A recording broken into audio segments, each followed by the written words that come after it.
What's up, guys? So, we've got some big news last week out of the oil and gas industry.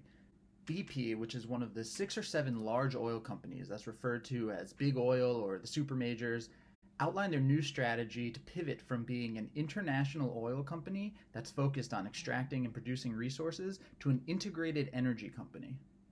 Let's break down what that means. So, here's the difference between an oil company and an energy company. Oil has a handful of end uses, and although we tend to think of it mostly as a power source for our cars and our airplanes and the electricity we get to power our homes, it's also the raw material used to produce things like plastics and lubricants and a handful of other synthetics that are quite harmful for the environment. So, by pivoting from an oil company to an energy company, BP is getting out of the business of extracting raw materials from the earth, and instead they'll be more focused on supplying clean power that was generated from renewable sources. Over the next 10 years, they're making huge investments into renewable energy generation. They're setting ambitious targets to be a leading provider of hydrogen, which is an emerging form of clean energy storage, and they're going to install 10 times as many electric vehicle charging stations as they currently have. Now, when we talk about the energy transition to cleaner technologies, we tend to focus on the sexy upstarts and the forward thinking companies, like the Teslas, that offer consumers alternatives that are more environmentally friendly.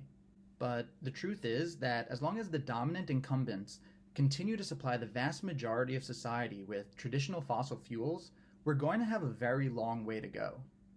That's why BP's new strategy is significant. Not only are they investing in all of this new clean infrastructure, they're going to reduce their oil and gas production by over 40%.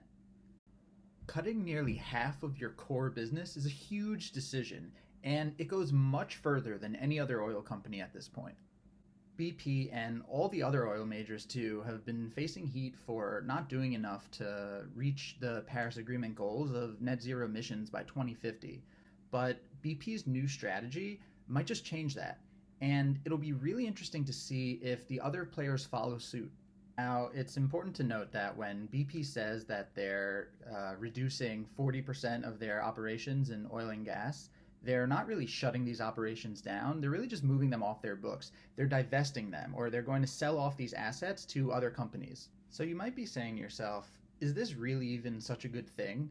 And rightfully so. I mean, BP gets to wash their hands of 40% of their oil and gas and move to renewable and say, look at us from a PR perspective, we're so sustainable. But meanwhile, those same oil and gas operations are still going on. They're just being done by probably all these different, more obscure private equity players that are harder to track and therefore face even less pressure to operate sustainably and reduce their carbon emissions.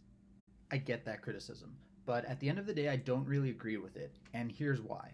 Big oil is typically associated with the fossil fuels lobby, and there's just so much government policy that influences energy markets and production. So, if this move by BP kicks off a trend for big oil to divest from oil and gas, that centralized body of influence will break down. Maybe we'll start to see more of a carbon tax or less opposition to clean energy subsidies. Oil and gas production has long been the elephant in the room when we talk about corporate sustainability.